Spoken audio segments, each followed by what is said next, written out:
Everybody, it's Jeremy. Welcome back to Lucid's 2022 Tournament Game 4, where we are playing Nazca. This is turn 93, and we're in a weird lull, so let's just jump into things, and we'll talk about shit. We've been assaulted. We have a report from Nazca and from Satrandith, as our dome of solid air in both of those locations have prevented some hostile spells. So remotes for the turn. Domes of air 2 blocks, I guess is a good way to report that. No idea what the spells are. I would assume that they are likely scrying spells or something along those lines from Vanheim, trying to get a bead on what's going on. I say a bead on what's going on. More likely, they are testing spells, right? Like they are on a caster that is very well defended, right, from elemental dome scenarios, and they're designed to just kind of like ping us and see what kind of defenses are we triggering when this happens. So that means that, well, Van now knows what kind of domes we have on Nazca and Satrandith. So yeah, we'll see how that goes. Love him. Well, he refused your love and decided to touch my stuff instead. No, he would love for you to I like the way you smell. not. Mama, don't hold me. Anyways, moving on. Other stuff that we did this turn. We did a bunch of site searching, so let's check that. We've got Harspecs found nothing. We've got a Voice of Apsu that found nothing. An Arcane Probing found nothing. A Dark Knowledge found nothing. Another Arcane Probing found nothing. I don't know why these are all randomized. I wish you could sort your messages by various different things, right? I wish they came in sections. They already do, right? Like they come in the order that they happen. But I wish you could take the magic phase order, right? And sort it by preferences just on it, like it was encapsulated, and then you could sort things like your move phase, right? You could battles and things like that. You could take that as just a section. You could sort it. I wish we had more control over what we can do. Because it'd be really nice if all of my Haruspexes were next to each other, all of my teleports were next to each other, all of my summon Supayas were next to each other. Moving on. Augury found nothing. Haruspex finds a Sea Oak and a Kelp Fortress. This is actually pretty solid. Sea Oak is a +2 nature, +1 air, and a Kelp Fortress is a +1 nature. It also will build a fortress, I believe, in the province if there isn't one already, but there was one already. So, cool. We just got 3 nature and 1 air. Hella nice, right? Voice of Tiamat 1 and 2 find nothing. So, gem income for the turn, air +1 per turn, and nature +3 per turn. That's pretty solid. I don't know that it's... So we found... I don't know if we found anything on the first round, right, of site searching. I know we found 2 Astral Pearls last turn, right? And then this turn we get 3 nature gems and 1 air gem. So that is a pretty... 6 gems matters. I don't know that it matters worth the amount of... It would matter if the game was going to go on for another 20 turns. Absolutely, right? But I don't know if the game's going to go on for another 10 turns. So I don't know that it matters, but at this point, I'm obsessive-compulsive about it, and I would rather... I'd rather get something out of my troubles than not. So very, very excited, very happy to get the 3 nature. That's pretty fun. Moving on. We have battles for the turn. First battle is we were attacked by a horror. And this is just inevitably our horror marks from the Lightless Lanterns coming home to roost. We're going to bless. And we're going to die. Okay, so there's that. We also attacked in Rid against the fucking heretics that screwed us over last time. This is a little scary. We do have a H2 here, that could Nova a lot of our long dead. But we brought in a Hydromancer to do some living water as well, so we should be fine, though we might lose a bunch of long dead for our trouble. And actually, it looks like the fucking ice elementals didn't get involved. That's amusing. We did lose 30 Nazcan long deads, but more than enough to kick the bucket. Attacks in the Gray Barrier against a bunch of barbarians. Smacks them all around, and that is done. Ulm attacks Venheim in Kaguskus. And I don't know if this was just an exchange or what. There's a look at this fucker. This guy is kitted the fuck out. He has an imp on him, really. Undead Command, Retinue Shadow Imp. So that's interesting. This Vampire Lord is kitted the fuck out. Soul Vortex, Skeletal Body, Damage Reversal. Damage Reversal is actually a scary thugging buff. Up in the air, comes down. Easy peasy. This is pretty cool. This is pretty cool. I don't know if this is I don't know if this was like a handoff or if this was actually attacking Van. I'm not sure. And then Van attacks Arco in Witch's Copse.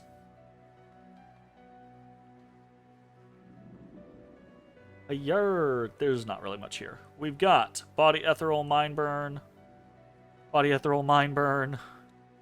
Ooh. Van put up Firestorm in the off chance that Arco actually had a lot of shit going on here. But his fire, his Pure Phlegaton, is broken. In or out. Interesting. Oh, he got healed. Oh my goodness. That's horseshit. How dare he? Wow. How fucking dare he? Lost a single Einhair. Interesting. And then we are attacked in Blue Beauty. This is just a handoff to Pelagia. Easy peasy. Alright.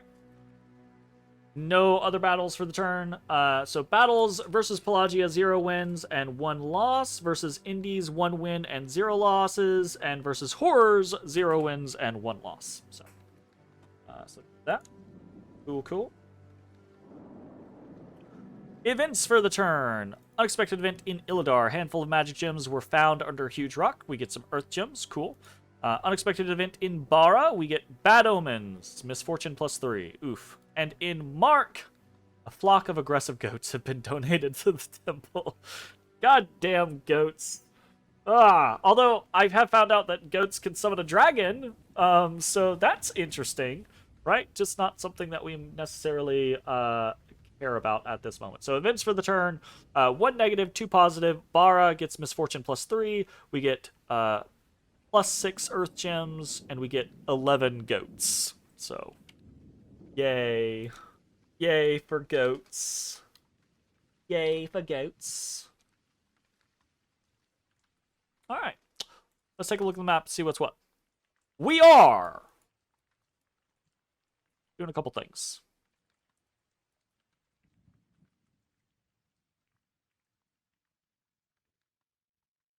We are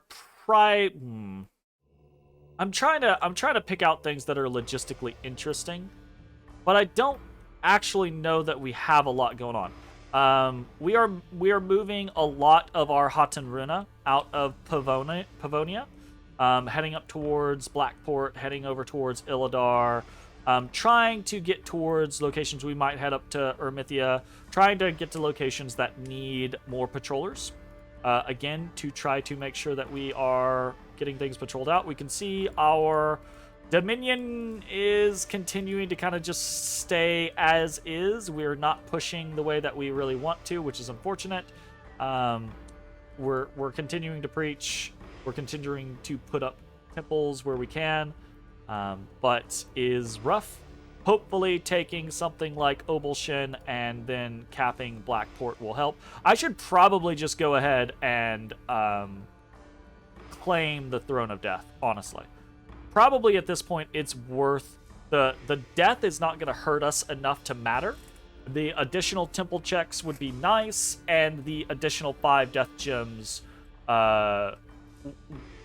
would be an improvement. Especially now that we do have a little bit of income. This is absolutely something that I should have already done, but just keep failing to do. So it is what it is. One thing to point out is that we are moving a lot of these liches over to Illidar. That is because, unfortunately, Obelshin is right outside of the range, right? We have 1, 2, 3, 4, 5, 6 in order to hit with anything like manifestation, or I think both manifestation. Yeah, that's a 4, and then Ghost Riders are a 4, and where we're at, our Well of Pestilence increases death ritual range by 2, so that puts us at 6, which means we just can't, right? We can't hit Obelshin with either manifestations or with Ghost Riders or anything like that. So we're gonna move our Lich Boys, our little Lich retinue, over to Illidar, because we're probably gonna fire off next turn. We're probably gonna fire off some manifestations and some other things, and then that will be kind of like, we'll be moving on to Obelshin the same turn. That's gonna be kind of like disruptive attacks to see what we see, right? To see if we can kind of like make it an easy fight for ourselves. So we'll see how that goes. Aside from that, I don't know that we've got anything big going on, other than kind of maneuvering some Incas around to have better preachers in different areas. But that's pretty much it. With the eternal training montage continues, which, by the way, Pachacudi has 445 experience, which is pretty insane for someone who's never in combat. He's got heroic battle prowess is +4 to his heroic ability. Very, very strong. Super high leadership. Anyways, let's talk about. I say let's talk about. Let's talk about things. Oh. There's nothing really to update. If we take a look at what's happening over in the Arco Van territory, Van is slowly but surely taking away these fortresses, right? Which means they are getting stronger and stronger, but they're being very cautious about it. They're not overly committing to any one thing. They're not risking themselves in any one scenario. They are continuing to patrol their borders and be defensive. So that's all good. Also, they killed Arco's Stellar Focus Caster this turn. So we're actually going to try to put up Stellar Focus. We'll see how that goes. I don't know if that's a good idea, but we're going to see how it goes. Let's... yeah, I don't think there's anything else to really update. Let's just talk about mechanics, right? Recruitment for the turn. We have 1 Lizard Shaman, 1 Koya, 1 Huron Priest, 1 Apu, and 5 Sun Guard. Not a lot of craziness going on there. We are grabbing another Koya. We are potentially going to go back to our White Mage training tactics, right? Summon a Koya. If we can't get a Royal Malqui, we might summon a Koya, recruit a Koya, drown it, or twice born it, drown it, have a White Mage, right? Although we might not need to go through that. What we might do is we might just start to just twice spawn them, not go through the process of drowning them, have a retinue of Koyas available to just hurl at someone, right? Put a Starshine Skullcap on them, teleport them at somewhere, try to do a thing, and then if they die, great. Or if they succeed, great. If they die, fine, we get a white mage, right? You know, that type of situation. Just something that I'm playing around with. Don't know what we're actually going to get out of it. We'll see. Nazca recruits for the turn. We have a whopping 82 Hudson Runa this turn. We have 320 Long Dead Warriors this turn. 28 recalled Supayas and 2 summoned Supayas for 14 total, or for 14 more Supayas, bringing us to a total of, what is that, 42 Supayas there, which is not bad. And then we have 1 summoned Huaka for 7 more Huakas. Huaka. So, I mean, that's fine. That's going well. I still have my doubts about what we should be doing there. And we'll talk more about that here in a second with rituals. Special recruits for the turn. We have 1 Direwolf, 1 Dustwalker, 1 Air Elemental, 3 Earth Gnomes, and 1 Earth Elemental. So we have a couple more individuals. We actually have more people who could be doing special recruits but aren't. It's primarily just because I forgot. People like the Fairy Queen could be doing sprites, but it is what it is. I didn't point this out. We are sending our first gnome underwater, heading over towards Silver World. I don't know that they're going to make it in time to actually be involved in the Obulshin fight, but I do want them involved in defending Obulshin. So there's that, right? And then one of the reasons why we are not getting a Royal Malquis this turn is the same reason as last turn, right? Buildings for the turn, we are putting up 2 more temples, 1 in Dry Field and 1 in Cerulean Sea. Again, trying to get as many temple checks going as we can to try to keep ourselves from getting dom killed, trying to get preachers out in good locations, etc., etc. Rituals for the turn. We have 1 Voice of Apsu, 2 Arcane Probing, 1 Dark Knowledge, 2 Haruspecs. That's the side searching for the turn. Still can't let myself not do it. We have 1 Revive King, 1 Stellar Focus, 1 Dome of Solid Air, 1 Teleport, and 1 Woven Winter. So a couple of new things this particular turn, or at least things that we haven't done in a little while. So let's talk about some of those. First up, I think Stellar Focus, right? Stellar Focus went down this turn from Arco. We generate 28 Astral Pearls per turn. Stellar Focus is very easy for us to put up. It only costs 30 Astral Pearls. We could put it, or we're gonna put it up. Part of what we're doing, right, is just potentially getting a cheap additional 5 Astral Pearls. The other part of what we're doing is potentially trying to force a bounce, right? If Vanheim wants to try to throw something up for the spot, right, they might be like, oh, let's put up something big. That something big could, if we get that slot first, right, could then have a 2 out of 5 chance to bounce or override one of Van's other scenarios. And even if it doesn't, it could bounce or override Earthblood Deepwell, right?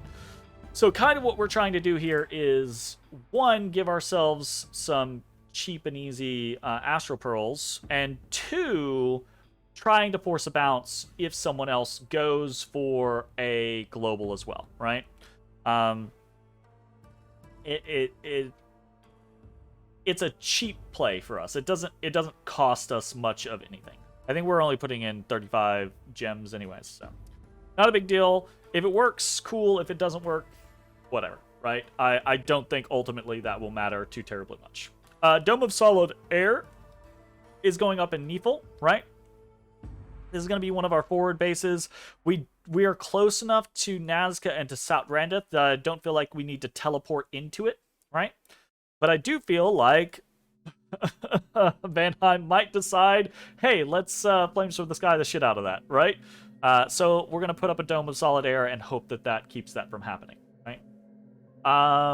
We are also teleporting. Who are we teleporting?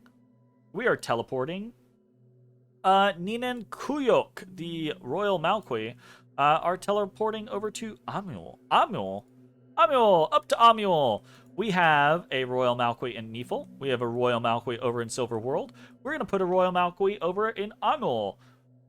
Not only to do casting in battle stuff as a Royal Malqui, we're trying to prep ahead of time, right? I'm trying to not be like, oh, the trigger is now to teleport everyone.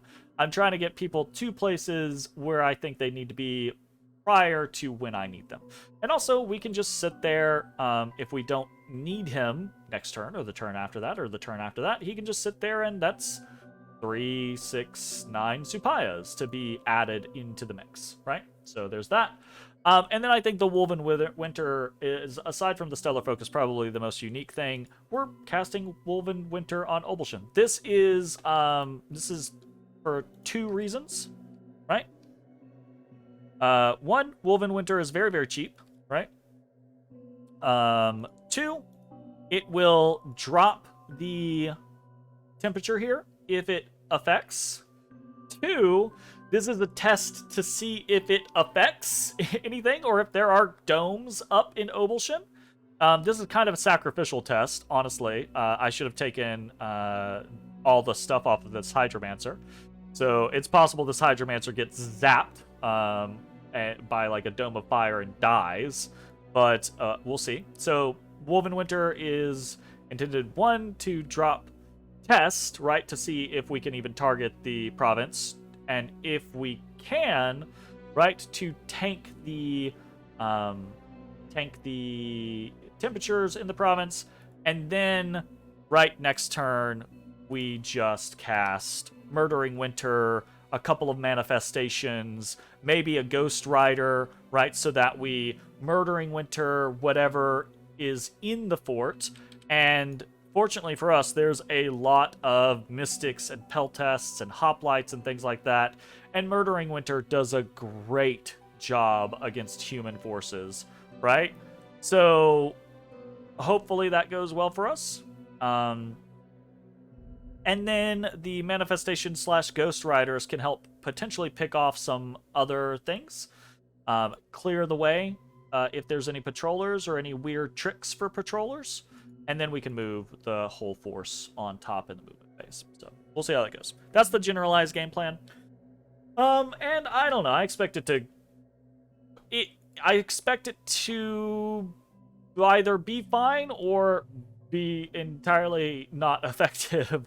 There's going to be a fight regardless, right? But if there's domes up, then probably all the spells that we're going to do are just not going to work.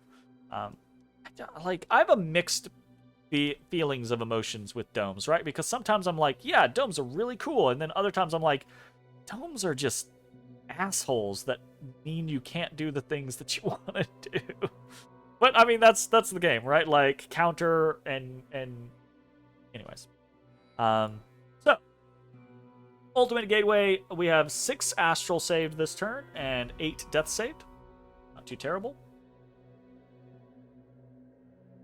And then forging for the turn, mostly normal stuff. 1 Eye of Aiming, 1 Endless Bag of Wine, 1 Golden Arbalest, 1 Water Lens, 1 Water Bracelet, 1 Earth Boots, 2 Fireplate, actually, and 2 Crystal Coins. Nothing crazy, nothing new here. I think the only thing to really talk about, right, like Eye of Aiming, Golden Arbalest combo, Earth Boots, we need a few more. Earth and Bloodstone combos. So, just getting those set up. The fire plates are, unfortunately, they are the poor man's Red Dragon Scale Mail, right? But they are both a way to give something. Do I have any fire plates on anybody right now? Yeah, we have a fire plate right here on the Fairy Queen. So they're a way to give something that has low morale a little morale boost. They're a way to give something some fire resistance, and they're a way to give something some body protection. Flames from the Sky, for example, is a big issue because it does a lot of armor-piercing damage. If you have high protection, it does armor-piercing damage, right? I'm not talking out my ass here. Flames from the Sky. Armor-piercing damage, yes. it does a lot of armor-piercing damage. If you have high armor, that can be helpful. If you have no armor, it sucks. If you have high fire resistance, that can be really helpful. If you have no fire resistance, that really sucks. So combinations of things like dragon helmets and fire plates can give someone a decent amount of protection and a decent amount of fire resistance. Same thing for like demon banes, right? Like decent amount of fire resistance there, right? Along with some more HP to make them a little more chunky. We're just trying to make it to where if we move a big stack, the entirety of that big stack doesn't just get instantly wiped out by 3 flames from the sky, right? Troops are another big issue with that. We don't have a lot of good answers right now. I did talk about the idea of maybe like some fall bears. Fall bears having very high HP, right? So we might look into more of that. 53 HP at normal, meaning like 3 flames from the skies. If they get hit by all 3 of them, you're looking at like 45 damage, which does mean that they survive, and they do have regeneration. So in the beginning of a fight, they can start to regenerate back up to their normal HP. And obviously, we'll put up regeneration too. So that can be helpful, right? Huakas being decent at this because they do have a little bit of fire resistance and some protection, but not the greatest. And then Sun Guard, right? Also, oh no, they don't have any. I thought they had built-in fire resistance. That's my bad. They don't. Anyways, but yeah, fire plates. We just want. I would rather Red Dragon Scale Mail. I'll show that actually. Red Dragon Scale Mail is just a better version of what the fire plate does. It's also a more expensive version. It costs double the amount of gems. So it's 2 more morale, it's 10 more fire resistance, but it's the same body protection. I would absolutely be rather making these for my important people. For low morale individuals like the gnome or the fairy queen, right? And low HP critters like that as well. So. But we got shit for fire income. So it'd be what it'd be. We need more crystal coins as well to match up with our Starshine Skullcap combos, but also just as additional effects for our Royal Malquis, right? Because our Koyas can use Starshine Skullcaps and crystal coins to become Astra 4. Our Royal Malquis cannot use Starshine Skullcaps because it's too heavy for their little heads. So they can only be Astral 3, which means we technically kind of need more crystal coins than we do Starshine Skullcaps, which is fine.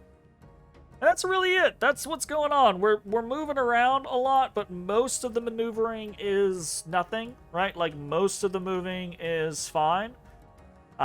We're doing a couple of new spells this turn. We're basically pulling the trigger on Obelshin. We should be marching on it next turn is the idea, unless something drastic changes. But there's that. I am trying to make a bump play for Stellar Focus so that we get more Astral Pearls. If we do get Stellar Focus, we might try to start saving up a bank, right? To go for either some empowerments or... Honestly, empowerment's probably the way that I should go. I think it's too late for us to effectively try to Arcane Nexus against Van. But we could start empowering Royal Malquis and get up to like... I think we would want... You can use... It depends on if you're doing like a full pin set. Full pin set takes... It takes 3 of the Royal Malquis slots, because you need a bronze arm, and then you need the 2 pin items, and then you use the hand slot for the 3rd pin item. So that only leaves 1 slot open, so that gives like a crystal coin, right? Which puts you at Astral 3, which means you can teleport, but you can't really do much else. So we would need to empower like 5 times. Empowering 5 times is... Ooh! That's real fucking hefty. At 45 astral pearls, and it's gonna increase, right? I think it increases. Actually, don't know what rate it increases at, but like that would be a lot. That would be hundreds of gems to empower past that point. I don't know that we have the time.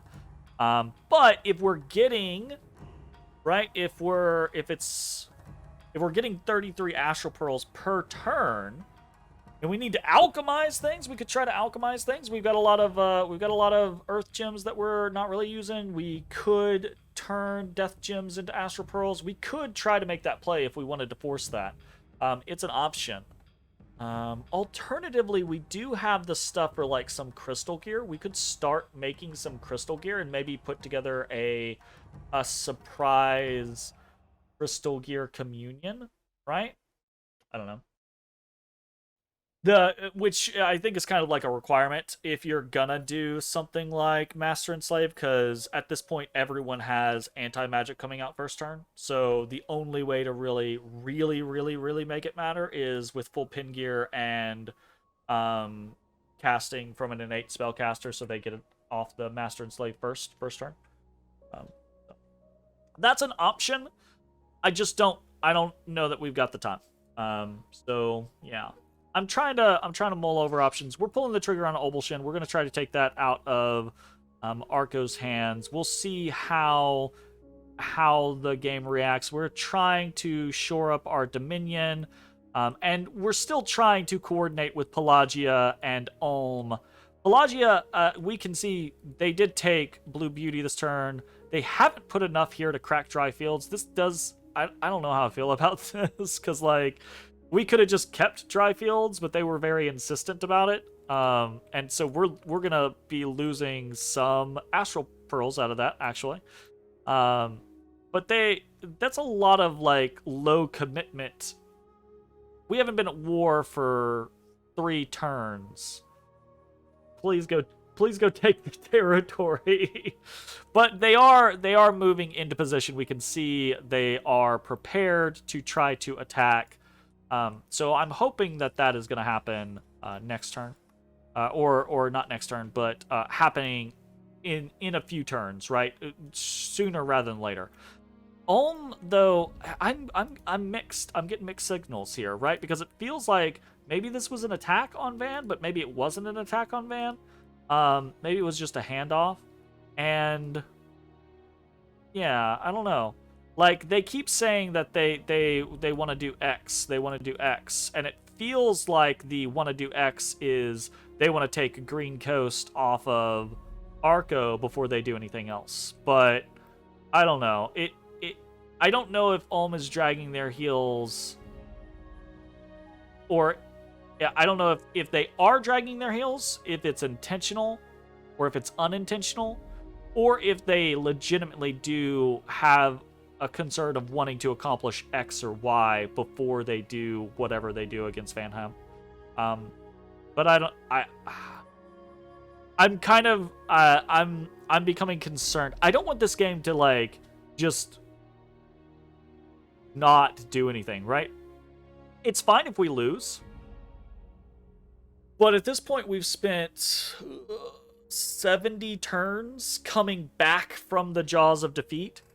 And if we're gonna lose, I want to lose with a bang, right? Like, I want to lose because we threw everything that we had at Vanheim and they beat us. Or we go for a big ass throne rush and we get got, right? Like, if we're gonna lose, I want to lose because we just don't have anything left. I don't want to lose because we were waiting on allies to coordinate an attack and then Vanheim just won, right? So while I am still in the stage of trying to make sure we coordinate with Pelagia and coordinate with Ulm, I'm also moving to that position of like we're just if we need to, we're just gonna attack Vanheim in the near future.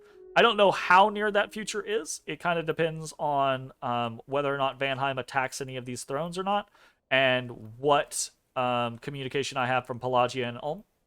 But yeah, we'll see. That's going to be the end of the turn. Thanks for watching. We'll see you next time for more Nazca. Bye-bye, everybody. Hey everybody, thanks for watching. If you enjoyed the video, consider leaving a like, commenting, or subscribing. It really helps me out. If you'd like to see me live, head over to my Twitch at twitch.tv/thedistanthorizon.